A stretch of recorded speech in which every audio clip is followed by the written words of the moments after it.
Hello friends. तो हमने कल जो पढ़ा था CS1 पढ़ा था और पहले भी हमने काफ़ी सारे CS पढ़ लिए हैं, लेकिन इन सबको पढ़ने से पहले ना थोड़ी सी जनरल नॉलेज होनी चाहिए हमें कि जो ये generally accepted cost accounting principles हैं, कॉस्ट अकाउंटिंग स्टैंडर्ड्स हैं, ये बनाए क्यों गए। इसका मेन ऑब्जेक्टिव है यूनिफॉर्मिटी और कंसिस्टेंसी लाना। अब यूनिफॉर्मिटी कंसिस्टेंसी क्या होती है ये बताने की ज़रूरत नहीं है, आपको पता ही होगा।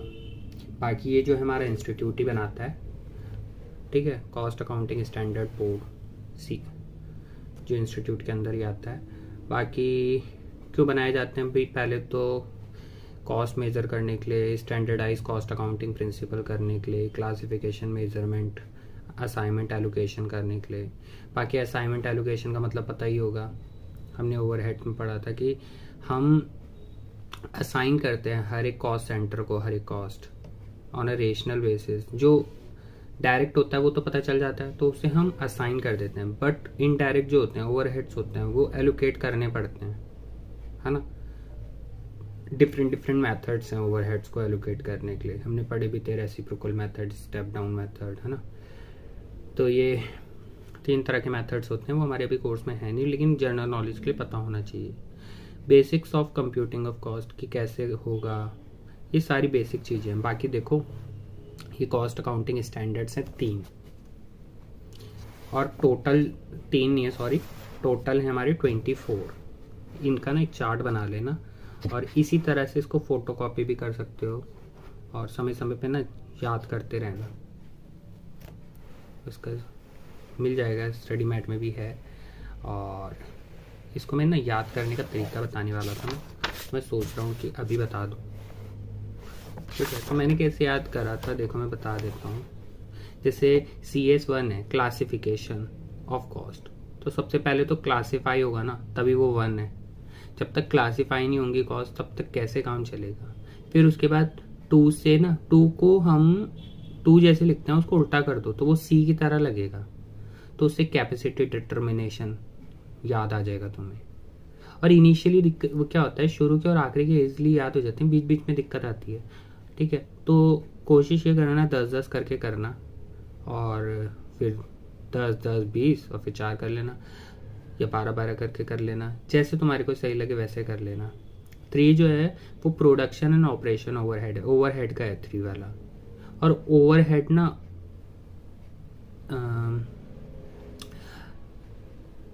ओ 3 जो नंबर है वो अच्छा नहीं माना जाता, और ओवरहेड भी अच्छा सा टर्म नहीं लगता, है ना।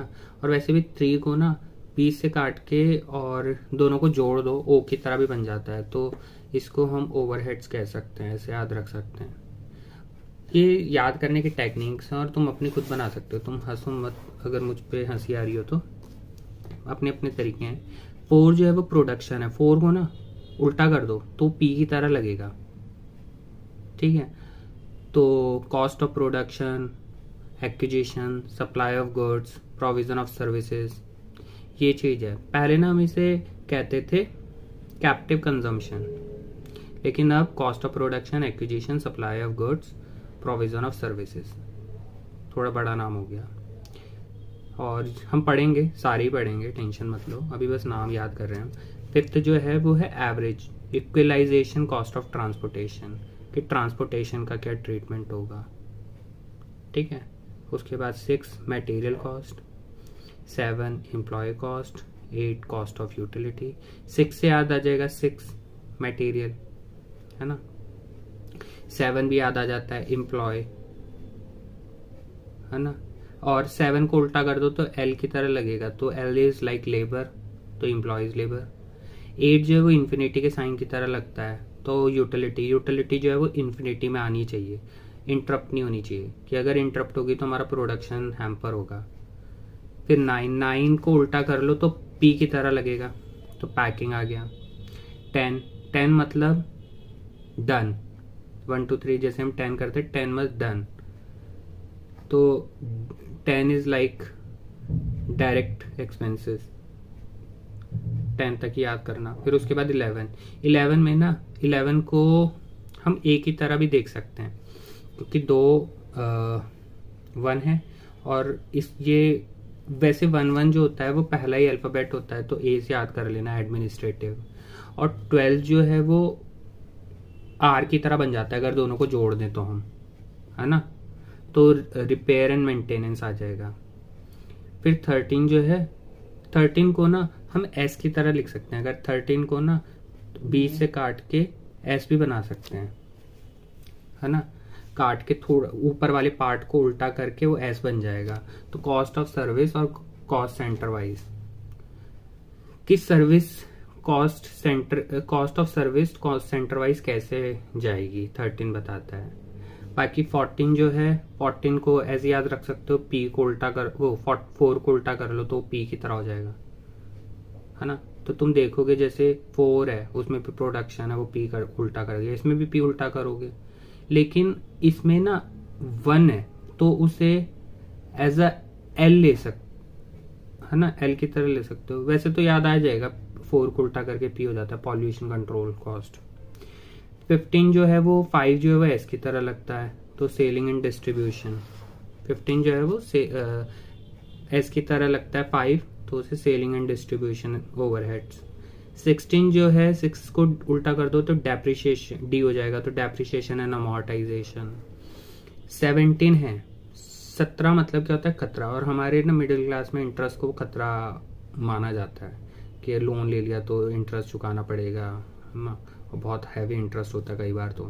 तो 17 खतरा is interest and financing charges.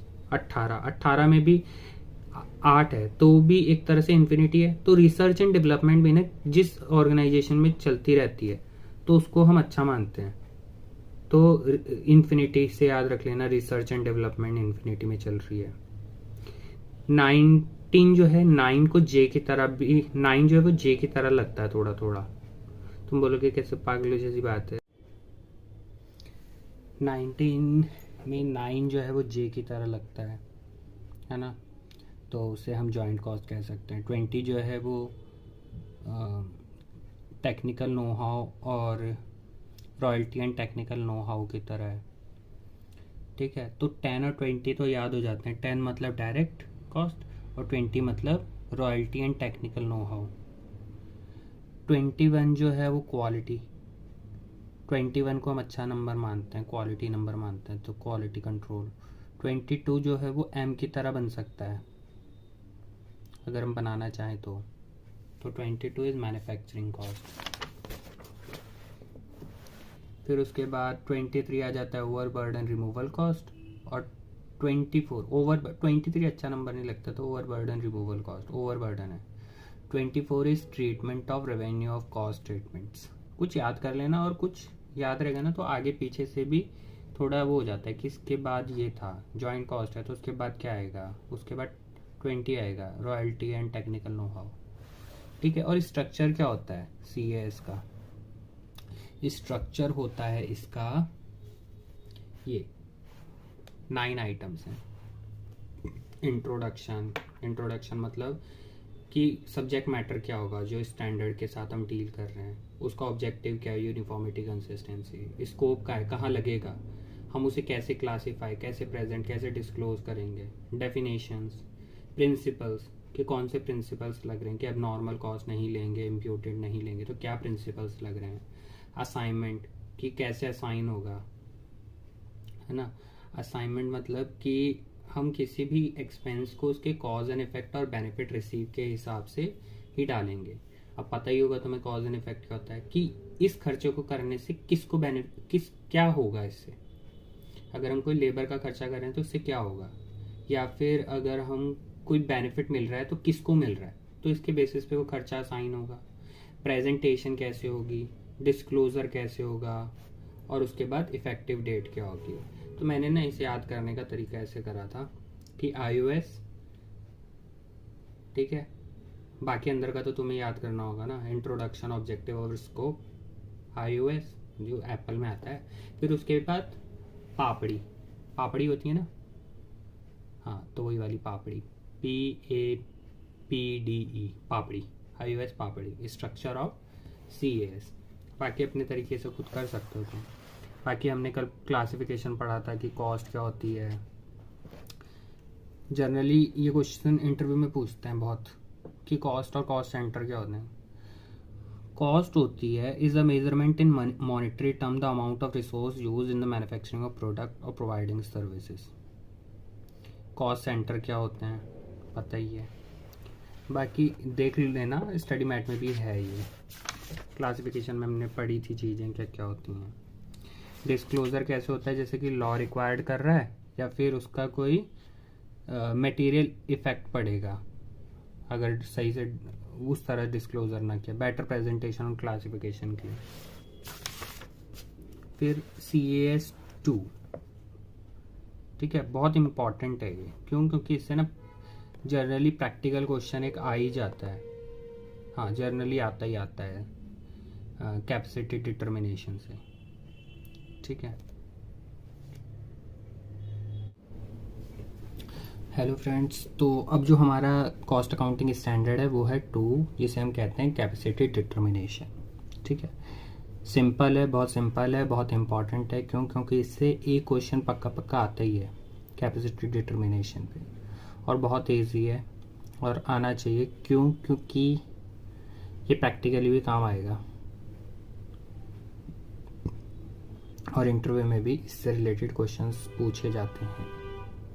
ऐसा हमारे को भी हमारे टीचर ने बताया था और अभी दिए भी हैं, तो फेस भी करा ये चीज़, ठीक है। तो रिपोर्टिंग रिक्वायरमेंट क्या है? जब फॉर्म CRA4 जाता है तो पैरा 18 के अंदर जाती है। हमने फॉर्म CRA4 पढ़ा है ना कि कंपनी 30 दिन के अंदर अंदर सेंट्रल गवर्नमेंट को बताती है, रिपोर्ट देती है, ऑडिट रिपोर्ट, ठीक है। और एनेक्चर कॉस्ट ऑडिट रिपोर्ट में भी इसे शो करना होता है। जो हमने पढ़े थे 4 पार्ट थे ABCD, पिछली शायद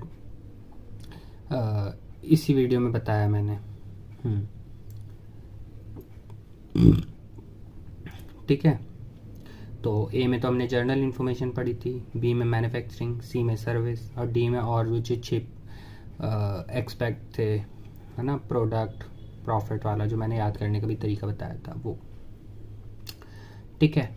तो ये होता है रिपोर्टिंग एक्सपेक्ट कि भाई ऑडिट रिपोर्ट जो ऑडिटर बनाता है वो तो मिलती है, उसमें तो इसे डालना ही है। उसके अलावा पैरा 18 में भी जाता है CRA4 में। अब क्या होता है ये कैपेसिटी का मतलब होता है, जैसे हम सबकी कुछ कैपेसिटी है। तो मैंने तुमसे पूछा कि तुम 1 घंटे में कितने पेजेस पढ़ सकते हो, ठीक है। तो तुमने कह दिया 10 पेज पढ़ सकता हूँ। मैंने कहा ठीक है। तो मैंने कहा ये जो बुक है 200 पेज की है, यानी कि हमारे पास 24 घंटे हैं और हर घंटे में 10 पेज पढ़े जा सकते हैं, तो 240 पेज तुम पढ़ सकते हो। और ये बुक तो तुम्हारे टारगेट से, तुम्हारी कैपेसिटी से काफ़ी कम है, 200 पेज ही हैं इसमें। तो कल मुझे इसी टाइम तुम्हें पूरी बुक बतानी है, इसकी समरी। तो तुम बोलोगे पागल वागल है क्या? ये मैंने बताया मैं पढ़ सकता हूँ। अगर फुल फोकस से 1 घंटे काम करूँ तो अगले घंटे नहीं होगा मेरे से वो फिर। तो मैंने कहा तो ये होती है इंस्टॉल्ड कैपेसिटी, कह लो इसे, यही होती है कैपेसिटी, है ना। तो कैपेसिटी का मतलब ये नहीं है कि जितना काम आप 1 घंटे में कर सकते हो फुल फोकस से, उतना ही 24 घंटे में आप काम करो, है ना। तभी तो 8-9 घंटे की जॉब होती है, 10 घंटे की जॉब होती है ऑफिस में। उससे ज़्यादा उन्हें भी पता है कि 24 घंटे बंदा एक जैसा काम नहीं कर सकता। बीच में रेस्ट इसीलिए मिलता है, लंच का या किसी भी चीज़ का, टी ब्रेक। तो कैपेसिटी ना अलग अलग तरह की होती है। जैसे लाइसेंस कैपेसिटी होती है, installed capacity, practical capacity, normal capacity, actual capacity, है ना। तो उसी के बारे में हम आज डिस्कस करेंगे। पहले थोड़ा सा समझ लेते हैं लाइसेंस कैपेसिटी क्या होती है। लाइसेंस कैपेसिटी होती है कि जितने का आपको लाइसेंस मिला होता है। जैसे गवर्नमेंट ने कहा कि तुम ना 1 लाख टन ही का लाइसेंस दे रखा है, ठीक है, ठीक है। लेकिन ज़रूरी नहीं कि उतनी ही डिमांड है तो हम उतना ही प्रोडक्शन करें। हमने कहा डिमांड कम है तो मैं 50,000 टन की कैपेसिटी प्रोड्यूस करूँगा, इंस्टॉल्ड कैपेसिटी। अब इंस्टॉल्ड कैपेसिटी क्या होती है? इंस्टॉल्ड कैपेसिटी होती है कि जैसे मैंने बताया 240 पेज एक दिन के, ये इंस्टॉल्ड है ना। तो इंस्टॉल्ड में क्या होता है कि जितने दिन हैं, जितनी शिफ्ट हैं, और हर शिफ्ट में जितने घंटे हैं, और जितना आप एक घंटे में प्रोड्यूस कर रहे हो, इन सबको मल्टीप्लाई कर दो तो इंस्टॉल्ड कैपेसिटी आ जाती है। मैंने एग्जांपल दे दिया। लेकिन इंस्टॉल्ड कैपेसिटी का मतलब ये नहीं है कि उतना ही प्रोड्यूस होगा। प्रैक्टिकल कैपेसिटी इंस्टॉल्ड से डिफरेंट होती है, और ये नॉर्मल भी है ना। कोई भी बच्चे को मैं ये कहूँगा तो सभी के लिए इम्प्रैक्टिकल चीज़ें हैं कि 240 पर डे, चल मान ले कि वैसे तो इम्पॉसिबल है, लेकिन किसी ने पढ़ भी ली एक बुक, लेकिन वो अगले दिन नहीं वैसा काम कर सकता ना। एक ही दिन में एक ही बार कर सकता है चमत्कार, रोज रोज नहीं हो। तो मैंने तुमसे पूछा कि कितना कर सकते हो, तो मैंने कहा 40 पेज पढ़ सकते हो दिन के।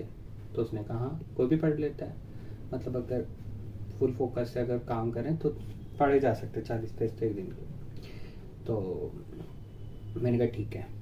तो ये हो गई प्रैक्टिकल कैपेसिटी कि हाँ प्रैक्टिकली ये फिजिबल है, मैं भी पढ़ सकता हूँ और किसी और बच्चे को भी दोगे जिसकी रीडिंग हैबिट होगी वो कर लेगा इतना।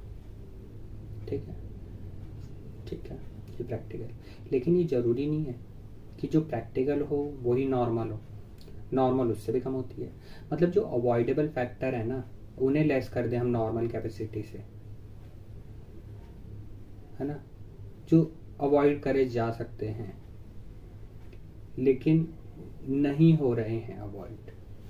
जैसे मुझे कहीं जाना पड़ गया, तो कुछ और काम आ गया उस दिन, या इस तरह का कोई भी काम, तो उसकी वजह से जो डेविएशन आया कि मैंने मान लो कहा 30 दिन में बुक पढ़ के बतानी है, इतनी बुकें देती, लेकिन तुम 4-5 दिन नॉर्मली छुट्टी ले ही लेते हो दिन में, मतलब महीने में, तो तुमने ले ली, नॉर्मल है, सभी लेते हैं यार, 3-4-5 दिन की तो महीने में छुट्टी लेते ही हैं, ले ली। तो प्रैक्टिकल कैपेसिटी जो होती है, जो हमारे हाथ में चीज़ें होती हैं,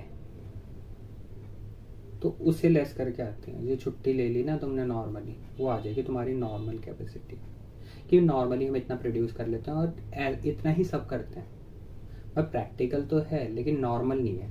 कोई चीज़ प्रैक्टिकल है कि मैं मान लो एक ओवर में 3 छक्के मार सकता हूँ, लेकिन नॉर्मली ऐसा होता नहीं है ना। एक ओवर में 1 छक्का भी पड़ जाए तो बहुत बड़ी बात होती है, लेकिन नॉर्मली 1 या 2 लग जाते हैं आईपीएल में, है ना। हर ओवर में 1 छक्का लग जाता है फॉर एग्जांपल, तो ये सभी मार लेते हैं। तो ये हो गया नॉर्मल। प्रैक्टिकल है 3 लग जाए तो अच्छा है ना, मतलब ऐसा होता है नहीं है, लेकिन एग्जांपल दे रहा हूँ मैं। फिर एक्चुअल होता है, एक्चुअल में और कम हो जाता है नॉर्मल से, और ज़्यादा भी हो सकता है ना। मतलब नॉर्मली हम, जैसे मैंने बोला कि हम 1 छक्का 1 ओवर में मार लेते हैं, या 100 चीज़ें बना लेते हैं एक दिन में। ऐसा हो सकता है कि कुछ अब नॉर्मल अनअवॉइडेबल चीज़ें आ जाएं, बाढ़ आ जाए, कोई भी ऐसी चीज़ हो जाए, बीमार पड़ जाए लेबर, या कुछ और ऐसी सिचुएशन आ जाए कोरोना जैसी, तो अनअवॉइडेबल है, अवॉइड तो कर नहीं सकते अब उसे। तो उसकी वजह से अगर कोई प्रोडक्शन हमारा कम हो रहा है, एक्चुअल में कम हो गया ना, अनअवॉइडेबल इसे अवॉइड नहीं कर सकते, तो उसे एक्चुअल कहेंगे। और ऐसा भी हो सकता है ज़्यादा भी बन गए, हमने तो जो नॉर्मल कैपेसिटी रखी है वो नॉर्मली रखे, सब बना रहे, बंदा कुछ ज़्यादा ही ठीक है, उसने उससे ज़्यादा ही प्रोड्यूस कर दिया नॉर्मल से, ऐसा भी हो सकता है। तो हम जब भी देखते हैं नॉर्मल और actual whichever is higher ही लेते हैं। तो इतने तरह की कैपेसिटीज़ होती हैं, उसका ये मतलब होता है। उसके अलावा ये पुराने उसमें चलती थी ये चीज़ें, अब नए में ना सिर्फ 3 चीज़ें हैं, इंस्टॉल्ड, प्रैक्टिकल और एक्चुअल, नहीं सॉरी, इंस्टॉल्ड, नॉर्मल और एक्चुअल। लाइसेंस्ड और प्रैक्टिकल हट चुका है उसमें से, ठीक है।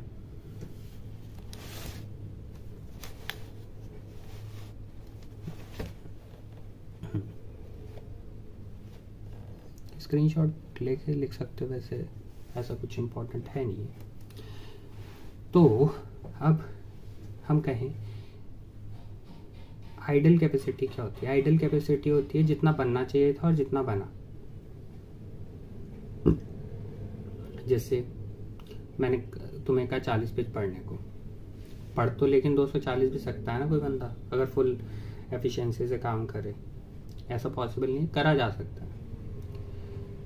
और एक्चुअल में ना 40 भी नहीं पढ़े तुमने कहा यार 30 ही पढ़े सर। मैंने कहा ठीक है। तो आइडल कैपेसिटी कितनी निकलेगी, इंस्टॉल्ड माइनस एक्चुअल, 240 माइनस 30, यानी कि तुम्हारी आइडल कैपेसिटी क्या है, कितनी हो गई, 240 माइनस 30, 210। ठीक है, ये हो गई। अब इस आइडल कैपेसिटी में भी दो होती हैं, एक नॉर्मल और एक अब नॉर्मल। नॉर्मल जो होती है वो सबके लिए ही होती है, मतलब वही 240 में से 40 लेस किया तो कितने बचे, 200 तो नॉर्मल है, सभी के लिए होगा ये, तो सभी की आइडल कैपेसिटी नॉर्मली इतनी ही आती है 200। अब नॉर्मल कितनी होगी, अब नॉर्मल होगी जितनी प्रैक्टिकल थे 40, और हायर ऑफ नॉर्मल और एक्चुअल में हमने कितना पढ़ा, 30 है ना। मतलब नॉर्मली जो है प्रैक्टिकल से हम कम करते हैं, मतलब 35 तक पढ़ लेते हैं, और एक्चुअल में मैंने पढ़े 30, तो विच एवर इज हायर 35 ले लेते हैं। तो 35 माइनस 40, तो 5 जो होगा वो एबनॉर्मल होगा, विच एवर इज हायर लेना है एबनॉर्मल निकालते वक्त, और नॉर्मल निकालते वक्त इंस्टॉल्ड में से प्रैक्टिकल लेस करना है, और प्रैक्टिकल में से जब हम नॉर्मल और actual whichever is higher less कर देंगे तो अब नॉर्मल आएगा, और टोटल इंस्टॉल्ड माइनस एक्चुअल होगा। ठीक है, यही है इसका पूरा सार, और इसी के ऊपर क्वेश्चन आएंगे, बस सिंपल है। मैं दिखा भी देता हूँ क्वेश्चन।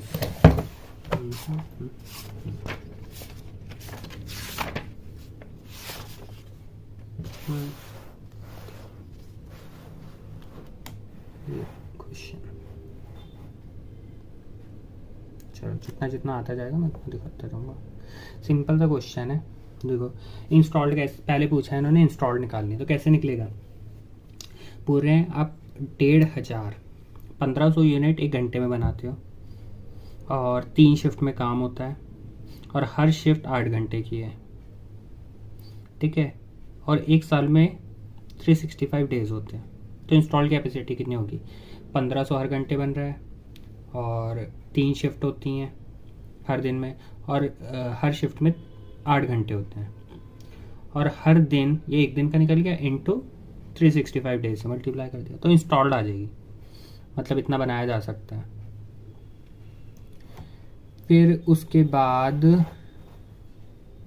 इंस्टॉल के बाद प्रैक्टिकल निकालनी, प्रैक्टिकल कितनी होगी, कि ये कह रहे हैं कि अब ऐसा तो है नहीं 8 घंटे में पूरा प्रोडक्शन होता है, शिफ्ट चेंज होती हैं, लंच ब्रेक डिनर ब्रेक लेते हैं एम्प्लॉयज़ अकॉर्डिंगली, जैसी शिफ्ट होती है जिसकी ब्रेक्स होते हैं, तो हर शिफ्ट में ना 1 घंटे का ब्रेक रहता ही रहता है, चाहे वो शिफ्ट चेंज होने में हो या लंच की वजह से या डिनर की वजह से हो, जिस भी वजह से हो, ब्रेक की वजह से। तो प्रैक्टिकल है, और 365 डेज काम नहीं होता पूरा, 52 डेज छुट्टी होती है संडे की, और 12 नॉर्मल और छुट्टियाँ होती हैं, तो 365 में से ये दोनों छुट्टियाँ लेस करनी है, और हर शिफ्ट में से एक एक, मतलब शिफ्ट अगर देखा जाए है तो 8 की, लेकिन काम तो 7 ही घंटे का होता है, इंटू 3 इंटू 1500, तो ये आगे प्रैक्टिकली इतना होगा काम, छुट्टी भी देंगे ना प्रैक्टिकली, सिंपल सी बात है। अब कई देख एक मेरी बहन है, तो उसने एक बार बनाया, वैसे सब भी बचपन में हम ऐसे ही करते हैं, ऐसा टाइम टेबल बनाया कि 10 से 12 घंटे पढ़ना है, और इतना हंसा मैं देख के, मैंने बोला देखते हैं कि तू एक दिन भी इसे कम कर ले पूरे जीवन में ना, तो बताइए, और उसने सच्ची में एक दिन भी नहीं करा वो। ठीक है, क्योंकि प्रैक्टिकल नहीं है ना वो। फिर उसके बाद प्रैक्टिकल निकल गई, फिर उसके बाद निकालनी है नॉर्मल कैसे दे रखी है ना, मैं 5 साल की प्रोडक्शन, उसका एवरेज ले लो, वो हो जाएगा नॉर्मल, और एक्चुअल हमें दे रखा है लास्ट लाइन में 81.50। अब हमें आइडल कैपेसिटी निकाली है, तो आइडल क्या होती है, दोनों का डिफरेंस, इंस्टॉल्ड माइनस एक्चुअल, और इंस्टॉल्ड माइनस एक्चुअल ही होता है, परसेंटेज में निकाल लिया। और एबनॉर्मल कैपेसिटी क्या होता है, एबनॉर्मल होती है प्रैक्टिकल माइनस एक्चुअल और normal whichever is higher. इसमें शायद गलत करा हुआ है, लेकिन हम सही करेंगे। ठीक है, तो वही होता है और वही फॉर्मूला होता है। ये है इसका आंसर, स्क्रीनशॉट ले लेना। बाकी दूसरा क्वेश्चन भी एज इट इज ही है, और ऐसा ही क्वेश्चन आएगा, बहुत सिंपल आएगा, कुछ मुश्किल कुछ नहीं आएगा। और इसकी स्क्रीनशॉट ले लो, उसको भी पॉज करके स्क्रीनशॉट ले लो। फिर ये थर्ड वाला है, थर्ड वाला भी सिंपल ही है, उसी की तरह ही है। इसका आंसर भी लिखना, वैसे तुम्हें स्टडी मैट में है क्वेश्चन तो कर लेना, ठीक है। बाकी ये क्वेश्चन है स्टडी मैट में है, ये वाला देख लो, ये ठीक है थोड़ा। हाँ तो कुछ नहीं है, हमें इंस्टॉल कैपेसिटी दे दी है, इतने के लिए हो रखी है, प्रोडक्शन कम हो रखा है, बेसिक सी बात है, इंस्टॉल से कम ही होगा ना प्रोडक्शन। और कॉस्ट पर टन दे रखी है, कह रहे हैं 17-18 में ना due to poor utilisation of capacity, और वो किस वजह से, पावर कट की वजह से हुआ है। तो इन्होंने बोला है कि एस्केलेशन भी हुआ है कॉस्ट में, कॉस्ट बढ़ी भी है।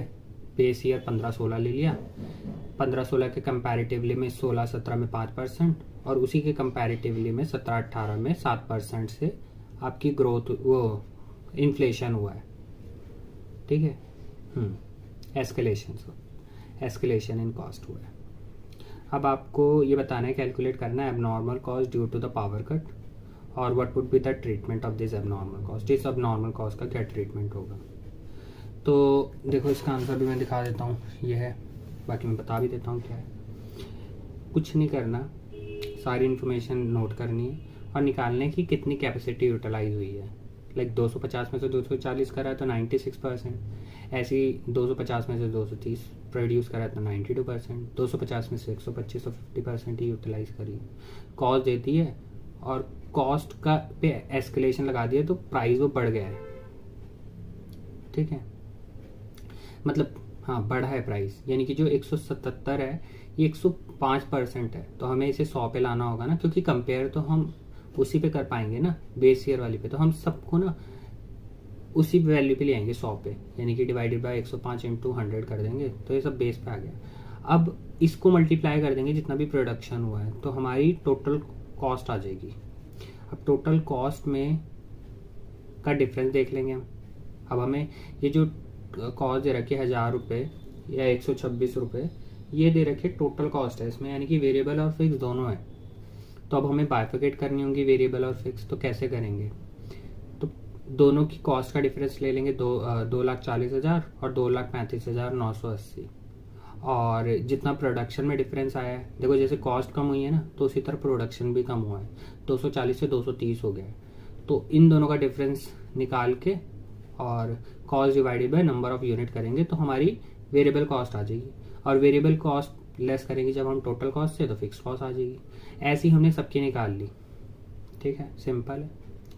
फिर उसके बाद अब हमें क्या करना है, जो 598 फिक्स कॉस्ट आई है ना, ये 100% कैपेसिटी के लिए आई है, लेकिन हम तो 100% कर ही नहीं रहे ना, हम तो 96 यूटिलाइज कर रहे हैं। तो बस कुछ नहीं, इसको डिवाइडेड बाय 100 × 96 कर दो, मतलब 96% इसका 574 आएगा, और 100% ऑफ 17-18 की 1150 आ रहा है कॉस्ट।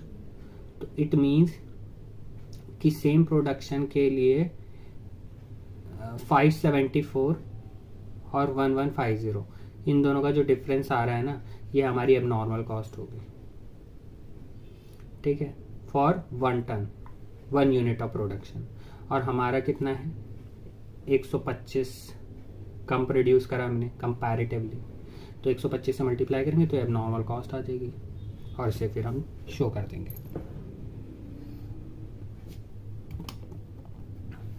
ठीक है। बाकी निकालने का तरीका दे रखा है। बाकी फिर आ जाता है CAS3, ठीक है। इसके लिए मेरे पास से नोट्स पड़े हैं, मैं इसी से बता देता हूँ आपको फटाफट। बाकी देखो CAS बहुत 3 जो है इम्पॉर्टेंट है, क्योंकि बहुत प्रैक्टिकली काम बहुत आता है इसको, प्रैक्टिकली भी और वैसे भी पता होना चाहिए। ओवरहेड से रिलेट करता है, तो प्रॉपर रिकॉर्ड होने चाहिए सबसे पहले। तो ओवरहेड्स के इनडायरेक्ट एक्सपेंसेस है ना, these expenses shall be analyse, classified and group according to the function. सबसे पहले तो एनालाइज करो कौन कौन से खर्चे हैं, फिर उन्हें क्लासिफाई करो अकॉर्डिंग टू फंक्शन, और कि मटेरियल है, लेबर है, या एक्सपेंस है, या फिर फिक्स्ड है, वेरिएबल है, सेमी वेरिएबल है, या डिपार्टमेंट वाइज है, तो उसको क्लासिफाई करके फिर उन्हें ग्रुप बना लो अकॉर्डिंगली, फिर उसके बाद अगर तुम कोई चीज़ परचेज कर रहे हो तो इनवॉइस प्राइस और एग्रीड प्राइस वही कंसीडर होगा, कैश डिस्काउंट अलाउड नहीं होगा, उसके होता ही नहीं है ना। उसके अलावा अगर कोई चीज़ तुम कॉस्ट इनकर्ड कर रहे हो किसी को बनाने में, other than purchase cost incurred कुछ हो रही है इन कनेक्शन विद दैट, तो वो हो जाएगा।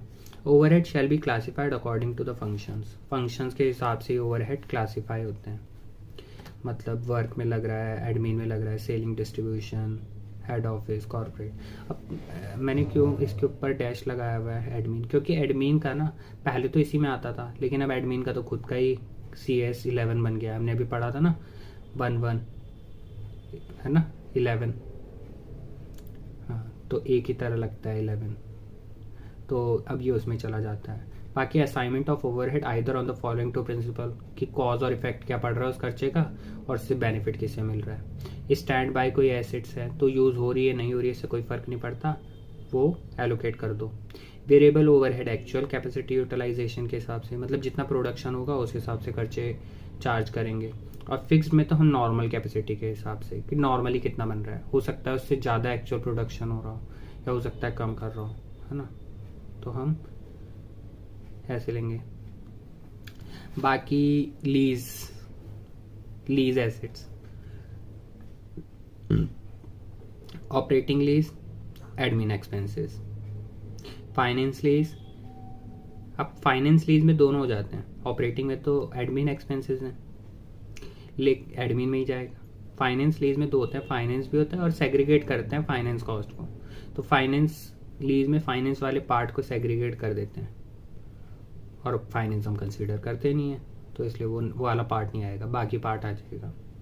सेलिंग एंड डिस्ट्रीब्यूशन ओवरहेड अगर लॉन्ग टर्म के लिए हुए हैं तो अमोर्टाइज होंगे रेशनल बेसिस पे। डिमेरिज डिटेंशन चार्जेस है, कोई पेनल्टी लेविड होगी, ट्रांसपोर्टेशन, वो पार्ट नहीं बनेगा सेलिंग एंड डिस्ट्रीब्यूशन का, ठीक है, वो पार्ट नहीं बनेगा सेलिंग एंड डिस्ट्रीब्यूशन का, देख लो। ये अमेंडमेंट आई थी 2018 जुलाई में। बाकी overhead variance under standard cost if normal then it is a part of cost. अब नॉर्मल है तो नहीं लेंगे भैया, पढ़ा हुआ है हमने। ऐसी हुई कॉमन पॉइंट आ गए 9। इसमें मटेरियल और असाइन, अब कैसे याद रखेंगे, ओवरहेड करने के लिए आपके पास मटेरियल होना चाहिए, है ना, अगर मटेरियल नहीं होगा तो बनाओगे क्या, ओवरहेड लगेंगी क्या, और काम भी होना चाहिए। जैसे हम पढ़ते हैं ना क्या चीज़ चाहिए हमें कुछ भी बनाने के लिए, मटेरियल चाहिए, लेबर चाहिए और एक्सपेंसेस करने चाहिए हमें, तो ओवरहेड एक तरह के एक्सपेंसेस है। अब मटेरियल हो गया, असाइन तभी करेंगे जब लेबर होगा, तो मटेरियल असाइन को हटा के बाकी सारी चीज़ें आ जाएंगी इसमें, ठीक है। तो आज के लिए बस इतना ही रखते हैं, ज़्यादा बड़ी वीडियो नहीं करते, और बाकी का मैं देखूँगा, कल करते हैं दूसरा। Thank you friends.